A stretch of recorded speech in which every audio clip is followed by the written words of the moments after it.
Nie to aj tak, že sme hovorili trošku o rýchlostnej kanoistike, hovorili sme o tenise a o póle a teraz je zákonité, že sa budeme venovať športu zvaný sumo. Nie, samozrejme, že budeme hovoriť o hokeji. Ja už som čosi v tom úvodnom predstavovaní tvojej osoby čosi povedal. Čo tebe hokej a zvlášť Slovane dáva? Čo ti dáva, povedzme, atmosféra na štadióne a kde sa vieš tak najviac mimo Bratislavy vyhecovať? A tak som odtiaľto z Bratislavy, takže som bratislavčan, ale je tu, ja si myslím, že za posledné roky sa to tu fantasticky naozaj zlepšilo. Máme prerobený krásny štadión, diváci chodia, úspechy boli, takže sme úplne super. A kde sa mi tak najviac? Mám rád zápasy s Trenčínom, mám rád zápasy s Košicami, veľmi ťažko sa hráva v Skalici. Takže... A Nitra čo? Lebo počul som, že aj v Nitre, že tam je takéto zbúrlivé. Nitra má výborných divákov, to je pravda. Áno, že majú vynikajúcich divákov. Oni hrajú aj dobrý hokej a diváci sú tam naozaj perfektní, ale tak každý máme, tiež ako povedala Henrieta, každý máme nejaký ten svoj štadión, kde sa nám darí menej, takže...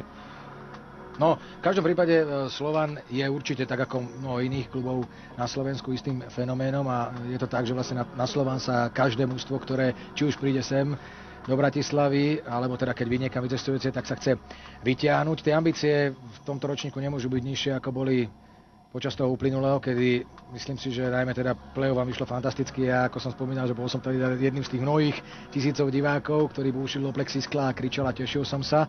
Ale tá séria 11 po sebe idúcich víťazstiev v play-off, to sa asi ťažko bude dať zopakovať. Čím to vlastne vzniklo? Pretože zápasy s Popradom, či už ten prvý doma, alebo potom vlastne tretí, ktorý sa hral v Poprade, vám nie celkom zrejme vyšli podľa vašich predstav. Čo môže urobiť tréner, čo môže urobiť hráčska kabína preto, aby sa to zrazu tak ako keby mávnutím toho povestného čarovného prútika zmenilo? Tak určite to nebolo len tak mávnutím a treba naozaj povedať, že tá séria bola super, veľmi dobre nám to vyšlo, ale to všetko malo vplyv, vlastne tá šatňa, tréner, realizačný tím, ľudia okolo nás, všetci proste sme sa dali dokopy a sme si povedali, že jednoducho musíme to urobiť a musíme to vyhrať a vyšlo nám to. Áno, športovec jediný zatlieskal, druhá športovka zatlieskala, áno, postupne sa pridáme. Áno. No, mňa by ešte zaujímalo, pretože samozrejme ono je ťažko hovoriť o tom, že ktorý titul si človek váži viac, alebo ktorý menej, každé víťazstvo športovca musí potešiť, ale predsa len zrejme na tom najvyššom stupienku stojí titul z obdobia, keď bola výluka v NHL a hrala to vlastne celá, dá sa povedať, slovenská špička hráčov práve, ktorí prišli aj z NHL. V Slovane vtedy hral Miro Šatan, v Trenčíne bola silná zostava, vo Zvolene takisto a vtedy sa podarilo získať titul. Bolo to asi takéto že s hráčmi takejto svetovej extra triedy ste nie že dokázali hrať vyrovnané partie, ale v konečnom dôsledku ich aj zdolať.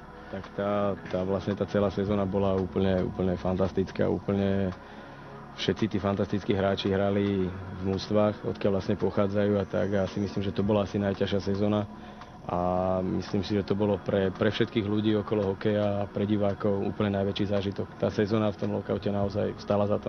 A pôsobilo to aj na vás tak motivujúco, že aby ste chceli podať také tie lepšie výkony, trošku sa proti ním vytiahnuť a ukázať, že vlastne ste im rovnocennými partnermi? No, určite tí chalani naozaj ukazujú kus hokejového umenia a chcete sa tam na nich vytiahnuť, dokázať im zabojovať a mať taký pocit proste, že dá sa s nimi hrať a takže ja si myslím, že to len pomôže. Vždycky to len pomôže a úplne stálo to za to. No, tam uplynulá sezóna vyšla v Slovanu, ako som hovoril, v tom play-off vynikajúco. Tam si sa aj ty výborne chytil, Marek Uram. Ako hrali ste skutočne fantastický, Kukumberg. Výborné to bolo. Naozaj to bolo akože veľmi dobre. Sasuovi takisto fantasticky zachytal. Teraz k vám pribudol Ríšo Kapuš, ktorého takto vlastne aj pozdravujeme. Na spoločný kamarát a budeme samozrejme držať palce, aby to Slovanu vyšlo aj v tejto sezóne. I keď teda samozrejme, že nič proti ostatným mužstvám. Ak Ríšo je úžasný hokejista, samozrejme sme radi, že prišiel do týmu a Sasu je fantastický brankár. Veríme, že Marekovi to bude strieľať tak, jak to strieľalo a ja si myslím, že na ďalšiu sezónu je o čo hrať, máme čo obhájiť a máme výborný tím, takže treba sa len dobre pripraviť a sezóna je za dverami. Ty si tu vlastne ako jediný zástupca Slovana, všetci ostatní sa báli, alebo ako to bolo?